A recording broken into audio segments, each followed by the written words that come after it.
Hello and welcome to Lunchtime Politics, reaching you live from our global headquarters here in the nation's commercial nerve center, Lagos. I'm Jeffrey Uzama. Here's what's coming up on the program.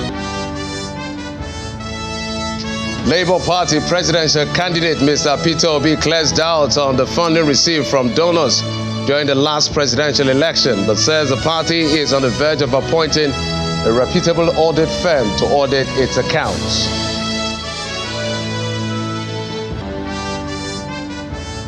Group of North Central leaders in the All Progressives Congress declares support for the party's national chairman, Ganduje.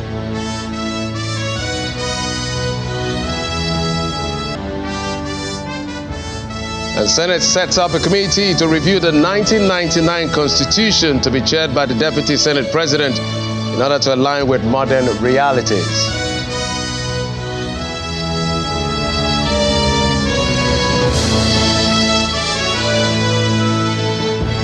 Thanks again for joining us on the program. We begin with the president's scheduled trip to Addis Ababa in Ethiopia today to participate in the 37th ordinary session of the Assembly of Heads of State and Government of the African Union. According to a statement by the special advisor to the President on Media and Publicity, Mr. Ngalale, President Bola Tinubu will join other African leaders in a high-level meeting on institutional reforms of the AU. Issues such as peace and security, climate change, as well as modalities of participation and priorities of the continental body in the G20 will be discussed. On the margins of the summit, President Tinubu will also be scheduled to attend an extraordinary summit of the authorities of heads of state and government of ECOWAS in his capacity as chairman of the regional body. The president will be accompanied on the trip by some ministers and other top government officials and is expected to return to Abuja at the end of the summit. Let's move on now to other stories. The Labour Party has begun the screening of its governorship aspirant in Edo State ahead of its primaries later this month, in line with the laid-down procedure to ensure free, fair and transparent process.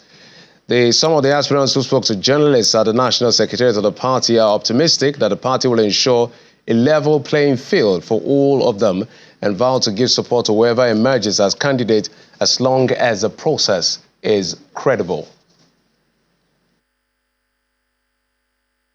I want to thank God and thank the leadership of our great party, the Labour Party, for the guidelines, the process, the goals, the gusto, their determination to do a free and fair, credible primaries. Now, of course, that will end the life of APC and PDP in Edo State. Peter Obi have made it very clear, our national leader, that he wants a very transparent primaries, that he has said so. Abure have committed to that. The national organizing have said so. And of course, there's no qualms. I think there's no cause for alarm. We are a family who do it, and Edo people will see it, and it will be well done.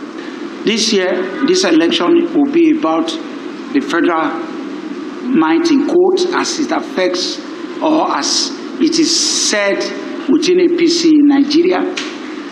Then, of course, the state might, as it's been defined by Godwin, Osomole representing the federal might, Godwin representing the state might. Those two might are no might at all. And talking about the issues around the Labour Party, accountability appears to be in the front burner in the party leadership. As the presidential candidate of the party in the 2023 general election, Mr. Peter Obi gave a breakdown of campaign spending during the last elections. He says although the party has harmonized fundings from donors, they still need to appoint an external auditor to look into the books because there are speculations that some collected funds on behalf of the party and not declared it. Some of the highlights of the details disclosed are 595 billion naira were received via donations from the public, while personal funds committed to the campaign by Mr. Peter Obi stood at about 800 million naira. Let's take a listen to him. I don't think I waited too long. The election was conducted when? February last. Then after went into litigation, which ended up when? In November. So I couldn't have been going to court and be talking about Labour Party accounts. And after ending that, we're in December, which is when we started even recovering from all the activities of being in campaign from 2022, ending in end of 2023. And we're just in first quarter of 2024. I don't think this has happened before with any party in Nigeria counting this quick. Tell me one. You know, in Nigeria, we're used to blaming those who want to do the right thing and leaving those who have been doing the wrong thing over the years. We are now accounting immediately within the first quarter of 2024. I remember when the case ended last year, I said, in 2024, we'll spend it going around to talk and everything. And we just started the process. I could have been calling auditors last year. We're now going to call them and everything. And again, like I said, this is not, I'm not involved in the party accounting. I'm not part of the party management. If you know how party function, the party is being run by elected executives of the party for National Working Committee to that, which I'm not signatory. Even the account campaign and anything, I'm not signatory to any. Well, issues of accounting, money and spending will form the crux of our conversation on the program today in the Labour Party. As a matter of fact, that issue has actually generated a lot of controversy within the leadership of the Labour Party when the National Treasurer, now suspended by the National Working Committee of the party, actually alleges that Mr. Julius Abure, who is the national chairman of the party, she alleges and accuses him of things ranging from misappropriation of funds, embezzlement. She even alleges issues of signature forgery, high-handedness and all of that. So at some point, I'm going to show you some of the slides of all of this. So that's why we are, that's it. So that's, you see Mr. Abure on the left and Oluchi Opara, who is the national treasurer of the party.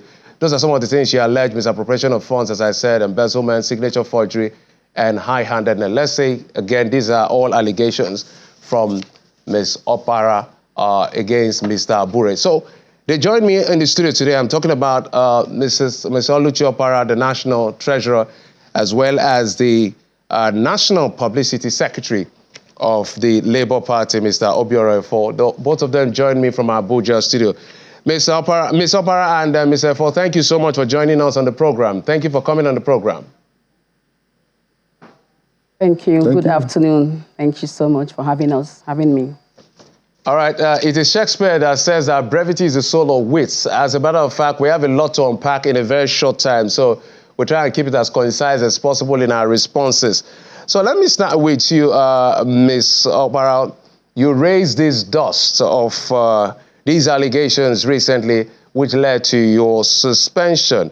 And maybe you have to help us reiterate some of the things you allege against the national chairman of the party besides what we displayed on the screen. What exactly did he do that you're uncomfortable with that you went public?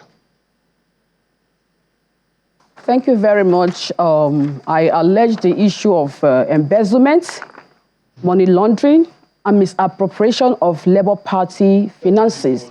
Labour Party is a public institution, and I also allege the issue of forgery that happened with our account number 1010-984346. And this forgery happened between because the national chairman died on the 29th of December 2020. Then from 28th of February to 7th of March, the national chairman of our party, Julius Abure, forged his signature to withdraw money from that account. Yes, as at that time, we were looking for a place, somebody to take over the party. That was when Madam Lebeke Maria came on board.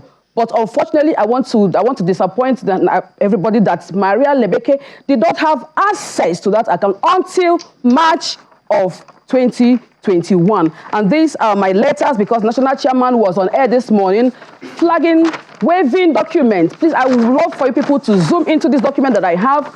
I would love for it to be zoomed. These are my documents that I wrote to National Chairman demanding accountability.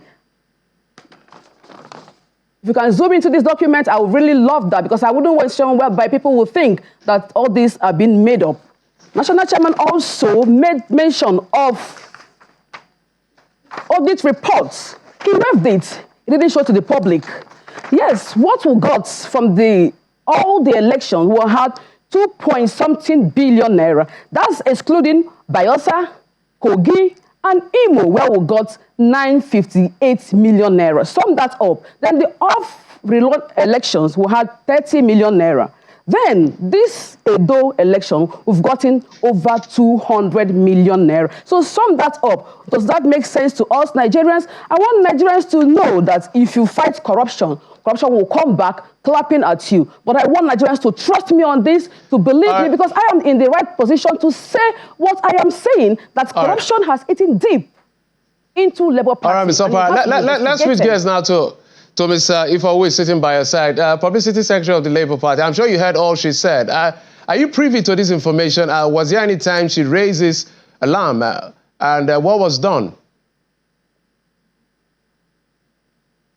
Thank you so much for having me in the studio this afternoon. My sister here, until recently, was our national treasurer, until she was suspended yesterday for bringing the party to serious opprobrium, disrepute in the public space. The issue of embezzlement that she raised has no basis at all. She has just changed her statement from saying that we got 3.5 billion on the sale of forms for 2003 elections. Thank God she has also expanded it now. She has just agreed that it was 2-point-something billion. That tells you the character of the person we are dealing with. But we are not going to let it lie low, because if you go back in the days past, during the era of the late Salam, in 2015, there was an audit in the party that indicted her and late Salam of unilaterally conducting the affairs and finances of the party. I have the evidence here. I will send it to you. Over 20 cases of where our national treasurer here collected money and posted to herself and to the late national chairman without anybody collaborating with them. Let's even go back to the where she was talking about when Abure assumed. Abure assumed office March 29, 2021. And there was someone that was sitting as the acting chairman. Abure was only a secretary, a nominal signatory to the account. The acting chairperson was the one that was signing account with her treasurer. Ms. Ifa, from where they stopped it there. Ms. Ifa, just a minute. Ms. Opara, he has raised another issue. I don't know whether you have a quick response to that before we get to some of the merits of the case. I have a quick response. You're free to respond to each other at any point in time, decently, Bo. I'm talking about is that A.A. Salam is late. He can't be here to defend himself. So I want us to give respect to the dead. Talking about that issue, Julius Abure was also in that system. And there are no evidences to prove that monies were transferred to my account. But I have a whole lot of evidence to prove that monies went to Julius Abure's wife's account, to his family's account, to his brother's account, to his personal account. I have all these evidences. I want Nigerians to believe me. Obiora Ilo here is not the right person to. Obiora Ifo is not the right person to respond to these issues because he just joined the party. Abure handpicked him, so I don't expect anything less from him. And I had expected Obiora Ilo, being that he's preaching, Obiora Ifo, being that he's preaching transparency and accountability, he should be able, bold enough to speak up when when corruption happens under his nose, but unfortunately he's hiding it. But anyway, I know that with time, since he knows what I do not know, he'll come and explain to us what he knows that I do not know, because this is my office I'm talking about. So, Mr. Ivo, let's come back to some of the things she has raised. I think, if we understand, let me address one point. Go ahead. Correct one point. We are talking about a forensic audit released in 2015 concerning the affairs and the finances of the party, that the treasurer of the party looted the account of the party. Can you put that up there? It is here. It is here. It is here. It is here.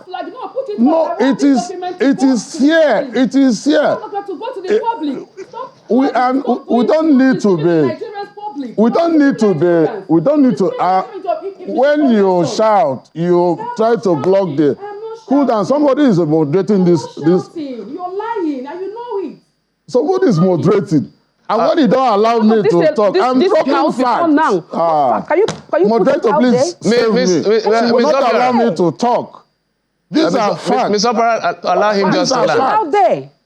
Ms. Opara, just let him land. Allow me to talk, ma.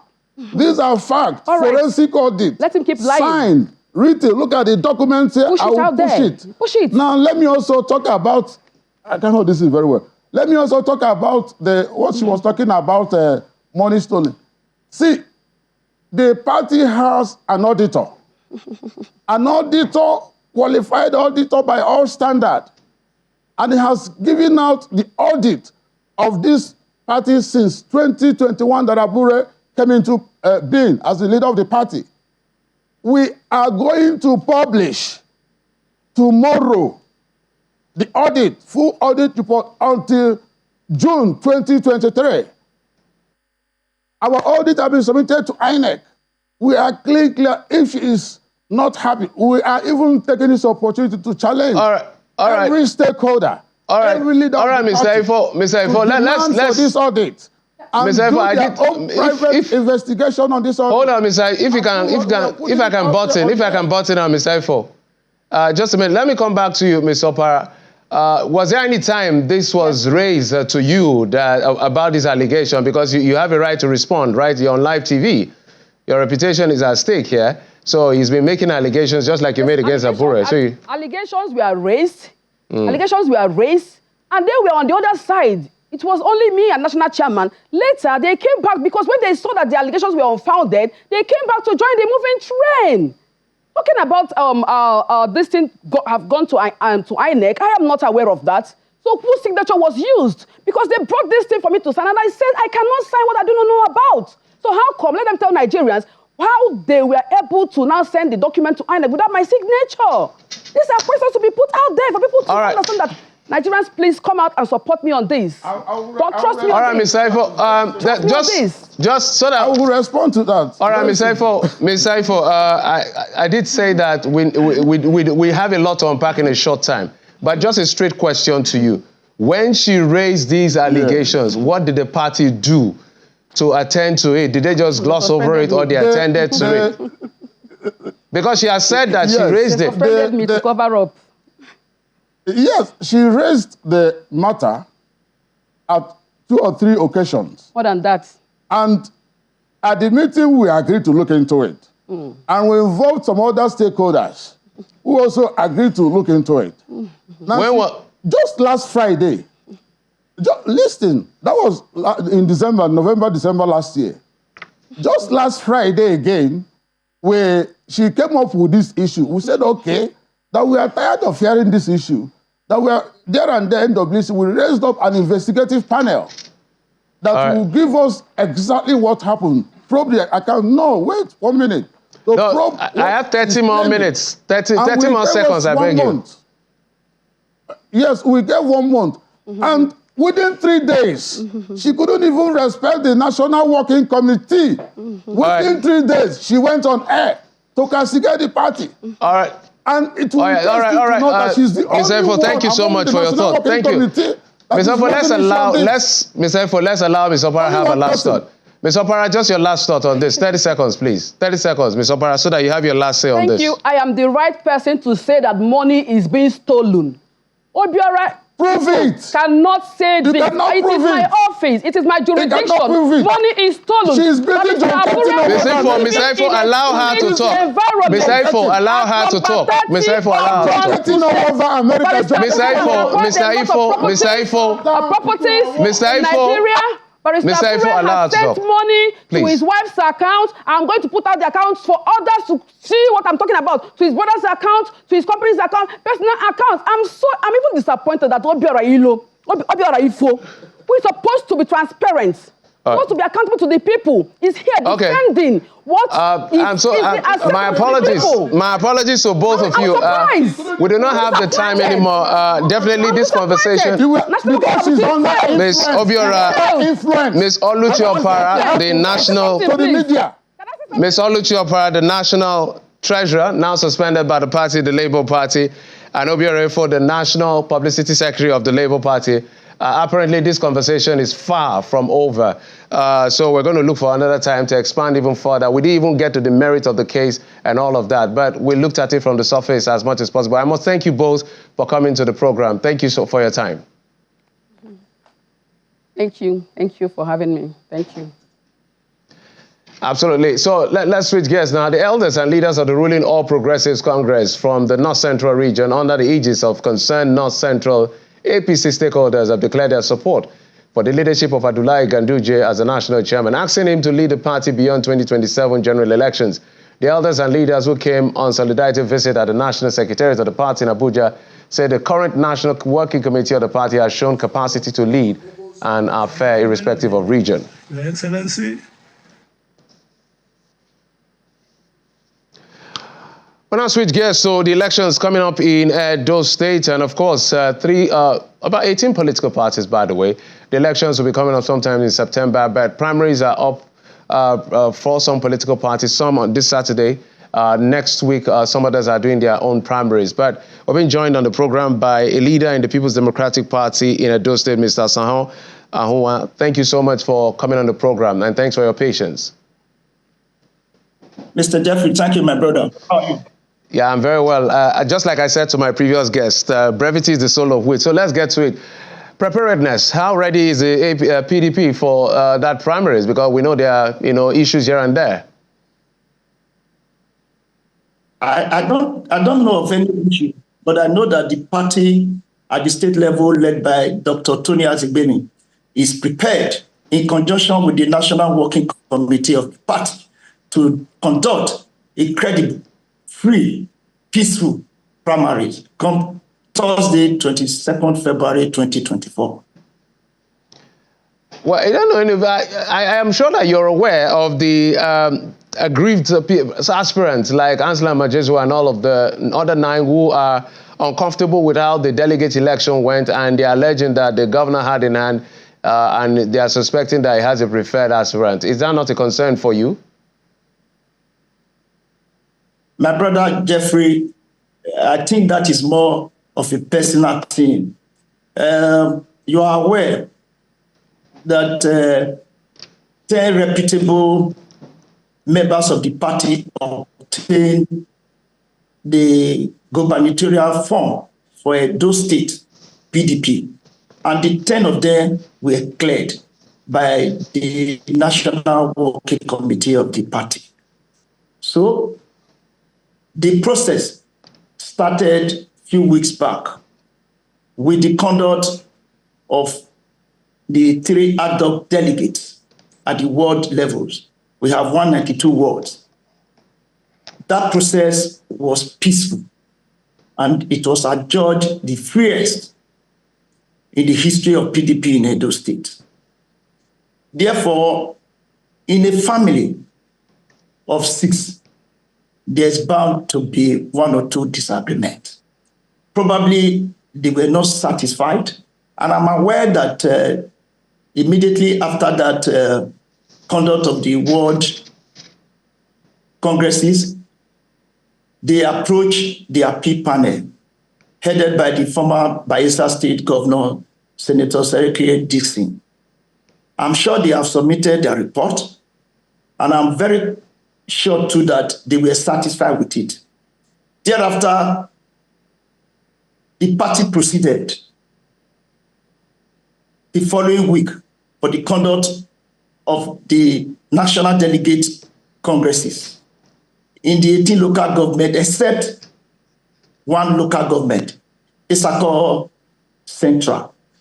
So that congress was conducted in 17 local government.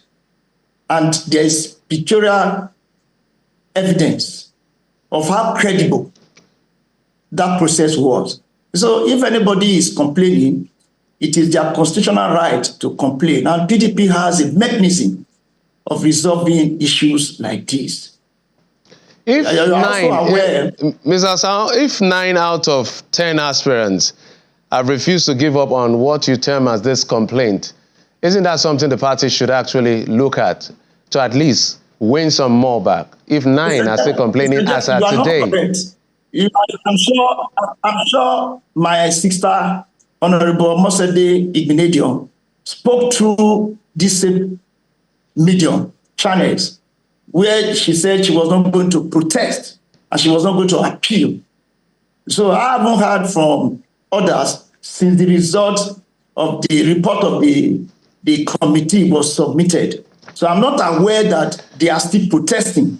And immediately after the local government congresses that was held on Saturday last week, the party also put up a committee, an appeal committee, headed by the former Benue State Governor, Senator Gabriel Suswan.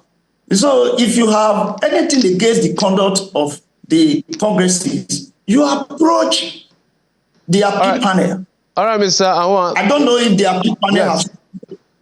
My apologies because of time. That's why I'm trying to get as much question as possible because I just have barely 1 minute to go. So as it stands now, by Thursday, how many people are we expecting? Is it the entire 10 that were cleared by the NWC? The entire 10. Nobody was disqualified. We are not aware that anybody is pulling out. The entire 10. They are free to contest. If on that day any of them step down for a credible and competent aspirant, it's a different ballgame. But as of today, the 10 of them are still in the race. Okay, so maybe we'll leave it at that at this particular point in time because there are other things I wanted to find out how this may eventually affect the chances of the People's Democratic Party in the main election itself because by the end of the month, we're going to have candidate no longer aspirants. But I must thank you, Mr. Sao Ahuan, a leader of the People's Democratic Party in Edo State, and wish your party the very best. Let's head on now to the National Assembly, where the Senate has constituted the 1999 Constitution Amendment Committee to be chaired by the Deputy Senate President, Senator Barau Jibrin. The President of the Senate, Senator Godswill Akpabio, who announced the composition of the committee during the plenary, underscored the need for the Senate to review aspects of the Constitution against the backdrop of modern realities. It says that the committee will comprise 1 senator from each and 1 from each of the geopolitical zones of the country and is expected to be inaugurated on February the 20th. Well, that's it on the program. Our responsibility is to track what's happening in the politics. Thank you so much for your time and company. I'm Jeffrey Ozanga. You've been served on Lunchtime Politics.